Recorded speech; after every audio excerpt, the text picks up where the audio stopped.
आकाशवाणी है। अब आप चंद्रिका जोशी से समाचार सुनिए।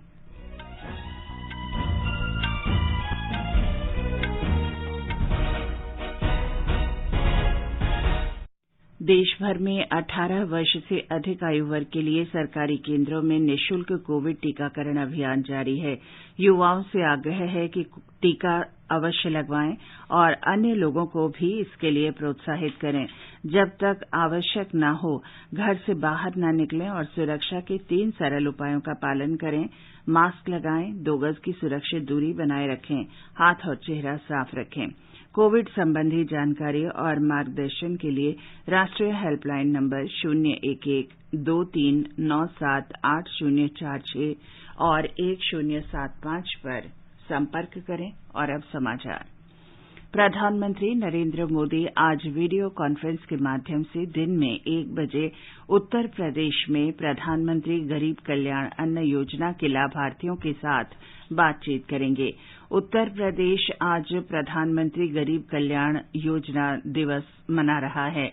इस कार्यक्रम से यह सुनिश्चित किया जाएगा कि प्रधानमंत्री गरीब कल्याण योजना का लाभ लेने के लिए कोई लाभार्थी नहीं छूटे।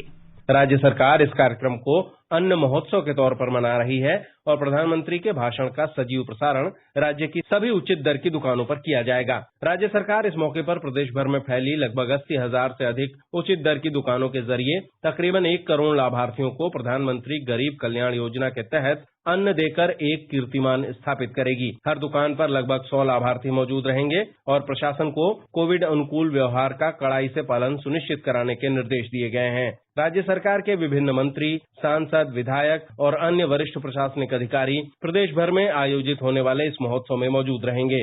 लाभार्थियों को विशेष तौर पर बने एक बैग में 5 किलो मुफ्त राशन दिया जाएगा, जिसमें 3.5 किलो गेहूं और 1.5 किलो चावल शामिल होगा। सुशील चंद्र तिवारी, आकाशवाणी समाचार, लखनऊ।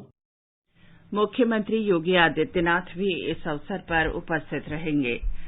विदेश मंत्री डॉक्टर एस जयशंकर ईरान के नवनिर्वाचित राष्ट्रपति आयतुल्लाह सैयद इब्राहिम रईसी के शपथ ग्रहण समारोह में भाग लेने के लिए 2 दिन की यात्रा पर आज ईरान जा रहे हैं।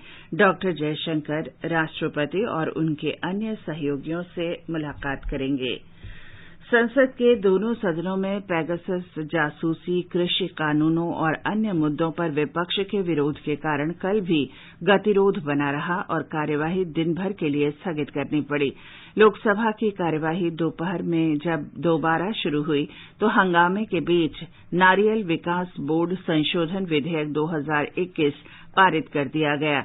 सदन में कांग्रेस और डीएमके सदस्यों ने लगातार विरोध के कारण सदन की कार्यवाही दिन भर के लिए स्थगित करनी पड़ी। राज्यसभा के सभापति एम वेंकैया नायडू ने कल विभिन्न राजनीतिक दलों के नेताओं से मुलाकात की। इनमें वे सदस्य भी शामिल हैं जो सदन की कार्यवाही को बाधित करने का काम कर रहे हैं। श्री वेंकैया नायडू ने 12वें दिन भी सदन की कार्यवाही बाधित होने पर चिंता व्यक्त की। उन्होंने नेताओं से सदन की कार्यवाही सुचारू रूप से चलाने में सहयोग करने को कहा ताकि किसानों के मुद्दे, बढ़ती कीमतों और बेरोजगारी के मुद्दे पर सदन में चर्चा की जा सके। तमिलनाडु विधानसभा का बजट सत्र 13 अगस्त से शुरू होगा। नई सरकार का पहला बजट सत्र के पहले दिन ही विधानसभा में पेश किया जाएगा।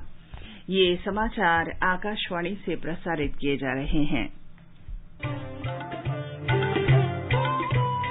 कोविड-19 से बचाव और सुरक्षित रहने के 3 उपाय। मास्क लगाएं, 2 गज दूरी है जरूरी, सुरक्षित दूरी रखें, हाथ और मुंह साफ रखें। कोविड संबंधी राष्ट्रीय हेल्पलाइन नंबर हमारी वेबसाइट newsonair.gov.in पर उपलब्ध है। देश में 48 करोड़ 89 लाख से अधिक कोविड से बचाव के टीके लगाए जा चुके हैं। केंद्रीय स्वास्थ्य मंत्रालय ने बताया कि अब तक 38 करोड़ से अधिक लोगों को पहला टीका लगाया जा चुका है, जबकि 10 करोड़ 81 लाख लोग दूसरा टीका लगवा चुके हैं। मंत्रालय ने बताया कि कल 33,50,000 से अधिक टीके लगाए गए। 18 से 44 वर्ष आयु वर्ग के 18,36,000 लोगों को पहला टीका, जबकि 3,89,000 से अधिक लोगों को दूसरा टीका लगाया गया। देश में अब तक 18 से 44 वर्ष की आयु वर्ग के कुल 16 करोड़ 61 लाख से अधिक लोग पहला कोविड रोधी टीका लगवा चुके हैं। मंत्रालय ने बताया कि 5 राज्यों मध्य प्रदेश, गुजरात, राजस्थान, महाराष्ट्र और उत्तर प्रदेश में 18 से 44 वर्ष आयु वर्ग के लोगों को 1 करोड़ से अधिक टीके लगाए जा चुके हैं। दिल्ली सरकार ने निजी अस्पतालों और प्रयोगशालाओं में कोविड संक्रमण के आरटी-पीसीआर जांच की दर घटाकर 500 रुपये कर दी है। दिल्ली के मुख्यमंत्री अरविंद केजरीवाल ने कहा कि इस फैसले से आम जनता को लाभ होगा। तेलंगाना में पिछले 24 घंटे के दौरान कोविड के 623 नए रोगियों की पुष्टि हुई। इसे मिलाकर राज्य में संक्रमित लोगों की संख्या बढ़कर 6,47,000 से अधिक हो गई है। राज्य में इस समय 8,800 से अधिक रोगी हैं।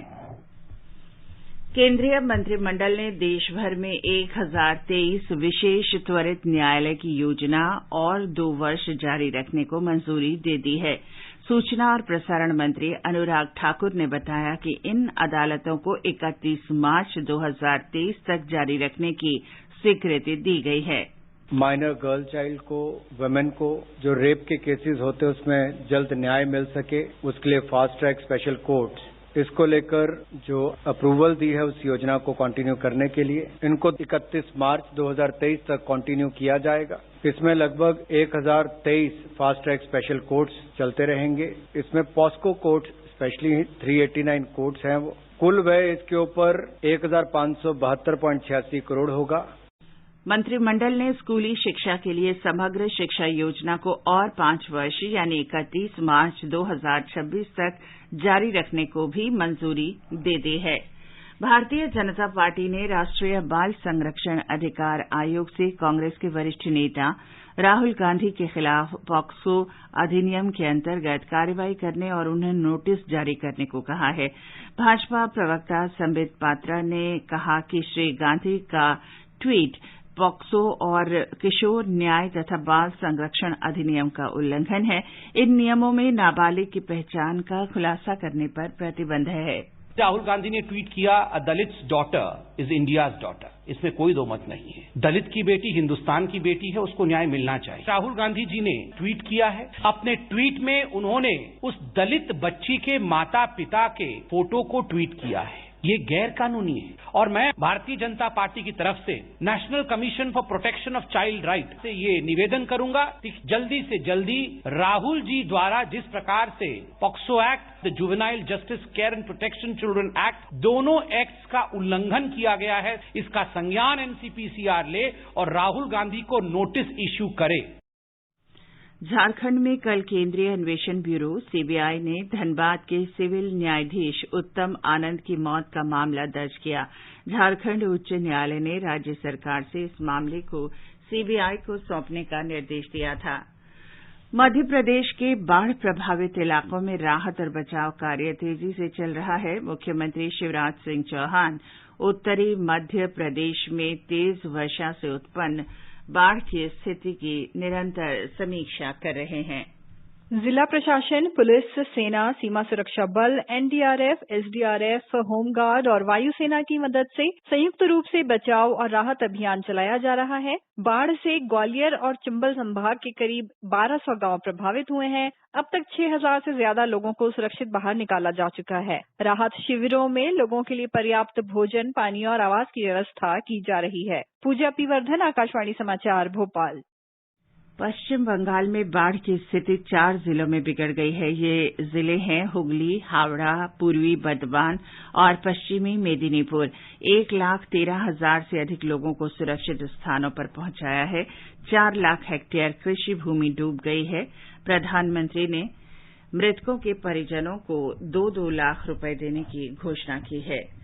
टोक्यो ओलंपिक में गोल्फ में महिलाओं की व्यक्तिगत स्पर्धा के दूसरे दौर में इस समय अदिति अशोक और दीक्षा डागर अपनी चुनौती पेश कर रही हैं।